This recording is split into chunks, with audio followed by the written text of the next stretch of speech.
అందరివాడు ఆంధ్రజ్యోతి విలేకరి జగన్మోహన్ రెడ్డి గారు నిన్న మంగళవారం పట్టపగలు రౌడీ షీటర్ చేత హత్యకు గురికాపడ్డాడు.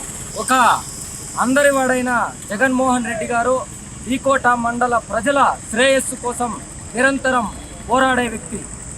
కలంతో ప్రజా సమస్యలను వెలుగులో తీసుకొచ్చి వ్యవస్థ అభివృద్ధికి అహర్నిశలు కృషి చేశాడు. అలాంటి జగన్మోహన్ రెడ్డి గారు చనిపోయి 24 గంటలు గడిచినా కూడా పోలీస్ శాఖ ఎటువంటి పురోగతి కనిపించట్లేదు. అదేవిధంగా ప్రభుత్వంలో ఏదైనా ఒక కార్యకర్తకు చిన్న అన్యాయం జరిగినా లేక ఏదైనా సమస్య వచ్చినా వెంటనే స్పందించి ప్రభుత్వం తక్షణ చర్యలు తీసుకుంటోంది. అదేవిధంగా అదే కోణంలో ఈకోట విలేకరి హత్యకు గురి కాబడితే ఇంతవరకు కూడా ప్రభుత్వం నుంచి ఎటువంటి హామీ రాకపోవడాన్ని ఈకోట పాత్రికేయ సంఘం తీవ్రంగా ఖండిస్తోంది. ఆ కుటుంబం ఈరోజు వీధిన పడింది. ఆ కుటుంబాన్ని ప్రభుత్వం వెంటనే ఆదుకోవాలి. ప్రభుత్వం ఆ కుటుంబానికి ₹1 కోటి లక్ష ఎక్స్గ్రేషియా ఇవ్వాలి, నష్టపరిహారం ఇవ్వాలి.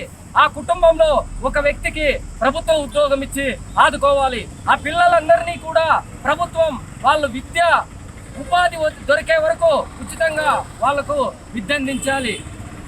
ఈ విషయం పైన రాష్ట్ర హోంమంత్రి గారు ఇంతవరకు స్పందించలేదంటే విలేకరుల పట్ల ప్రభుత్వం చిన్న చూపు చూస్తోందని మేము భావించాల్సి వస్తుంది.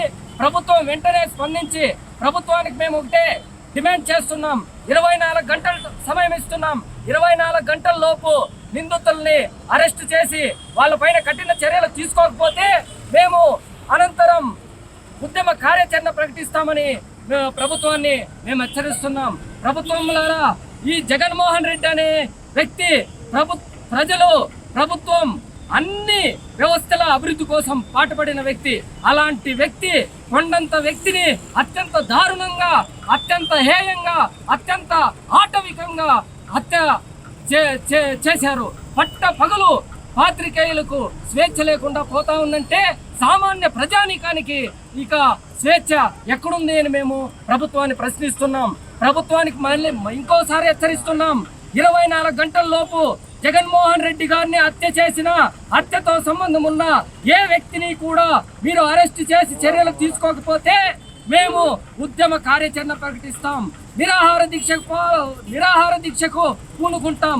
ఆమరణ నిరాహార దీక్షకు పూనుకొని జగన్మోహన్ రెడ్డికి న్యాయం జరిగే వరకు, జగన్మోహన్ రెడ్డి కుటుంబాన్ని ₹1 కోటి ఆదుకునే వరకు, జగన్మోహన్ రెడ్డి కుటుంబంలో ఒక ప్రభుత్వ ఉద్యోగం ఇచ్చేదాకా నిరంతరంగా మేము పోరాడతామని ఈకోట పాత్రికేయ సంఘం తరఫున మేము తెలియజేస్తున్నాం.